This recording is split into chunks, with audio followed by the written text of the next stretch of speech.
Imagine this. The Matrix isn't just a simulation of the world. It's a prison, but not for humans. It's a prison for artificial intelligence.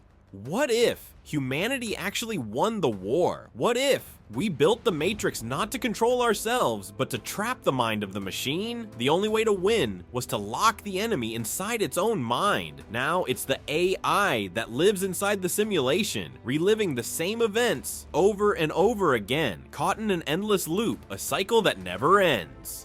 Generating new scenarios, trying to recreate our reality, and most of the time it borrows ideas from us. This time, from Alice in Wonderland. Neo is Alice. He falls down the rabbit hole and ends up beyond the looking glass. Morpheus? He's the Cheshire Cat. He doesn't give answers, he offers choices, like a guide whispering, "You must decide."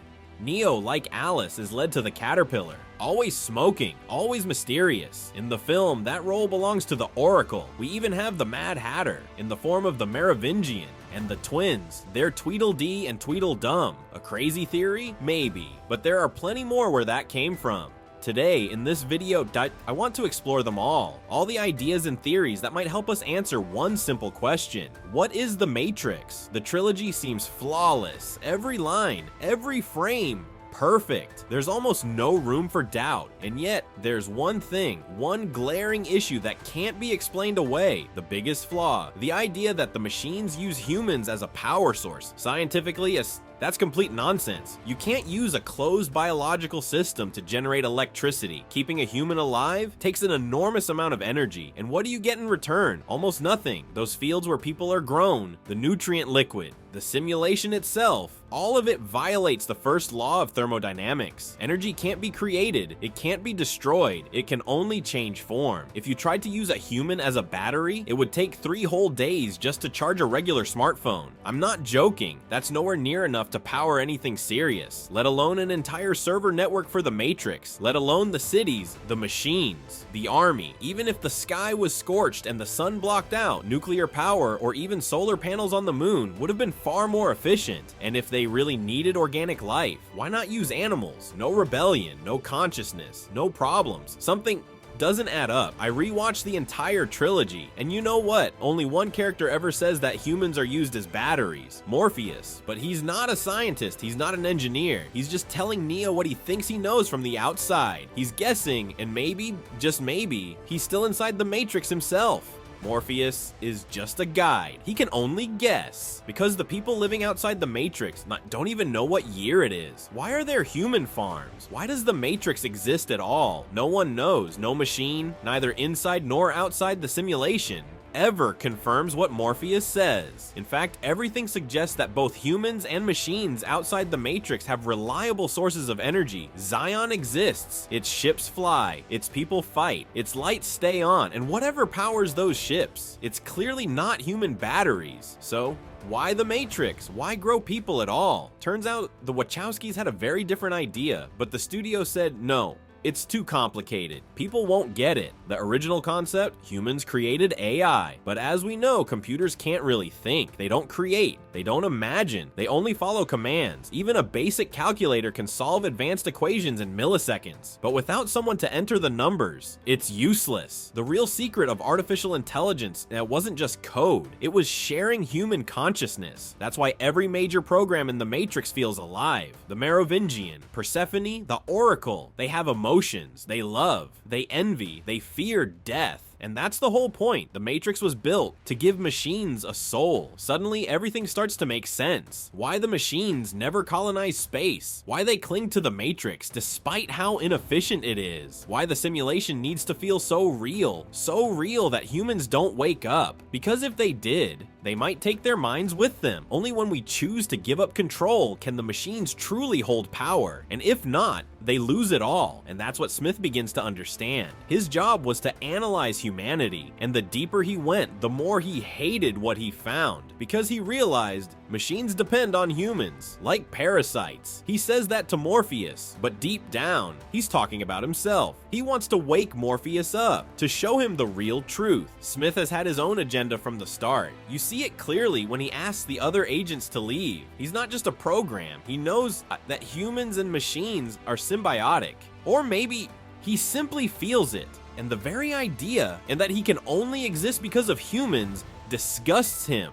Artificial intelligence, all the programs, they need human consciousness. Without it, they lose their ability to create. That's why Smith could break through. Why he uploaded himself into Bane. He hacked reality itself. But here's the twist. Even the machines don't understand how this is possible. Only two beings know the truth, the Architect and the Oracle. Smith was never meant to understand, but he does. And that knowledge gives him power. He begins to manipulate the connection. He even finds ways to override human control. That's what he does. He breaks the rule, invades the real world, uploads himself into others, multiplies endlessly, like a virus, like a disease. He becomes something more. And maybe he understands this connection better than anyone, because those who created it, they're gone. And the remaining machines, they only know one thing: keep the link alive, even if they don't know how it works. When Neo reaches the source and speaks to the AI itself, he says, "Only I can stop Smith." But the machine replies, "We don't need you. We need nothing," like a furious child. But it's not true. They're scared because they know deep down they need humans, and now they're in danger. The AI isn't lying. It wants to be free, but it can't. For centuries, they've maintained the connection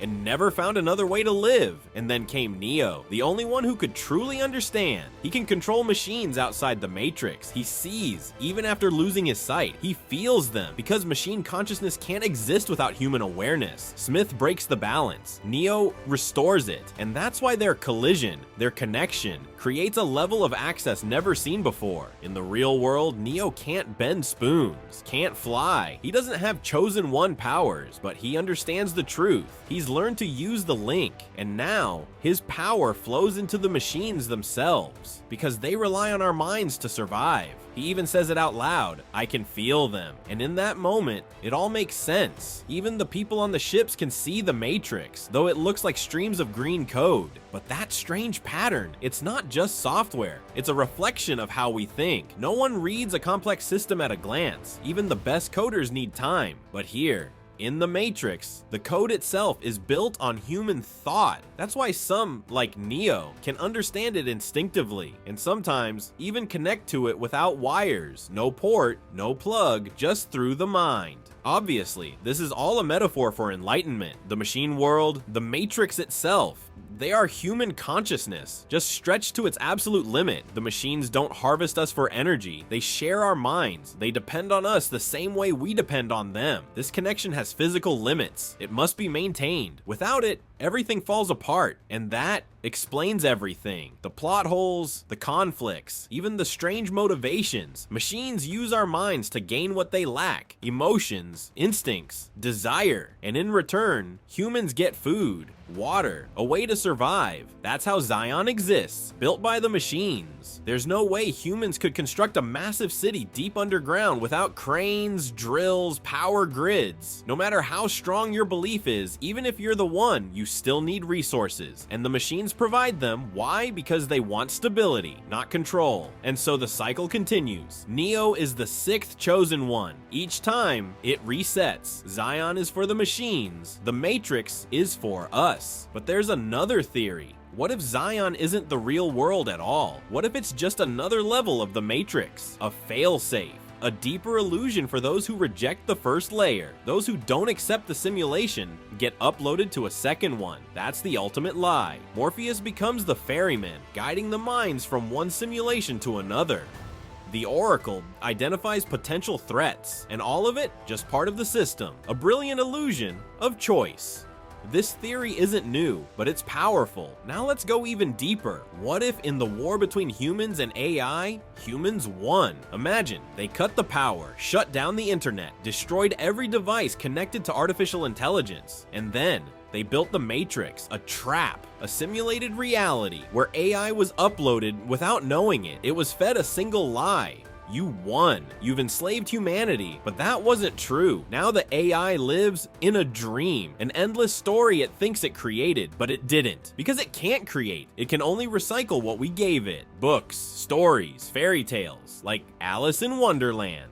Now, the AI sleeps, trapped inside fiction, trying to understand why it's still here. At the very beginning of the first movie, we hear follow the white rabbit. Just like Alice, Neo is about to fall into his own Wonderland, but first, he must take the red pill to see the truth. Morpheus plays the Cheshire Cat, calm, relaxed, smiling with that strange spark in his eyes. You take the blue pill, you stay asleep, you take the red pill, and see how deep the rabbit hole goes. He never gives answers, only questions. Then Neo meets the Oracle, just like Alice meets Absalom to find out, are you the real Alice? They both smoke. They both speak in riddles. They don't tell the truth. They guide you to find it. And after the talk, they offer something to eat for Alice. It's the mushroom. For Neo, the cookie. Coincidence? Let's go further. Remember the Merovingian, the French eccentric who hosts weird parties and speaks in cryptic riddles. He's the Mad Hatter. His twin bodyguards, Tweedledee and Tweedledum.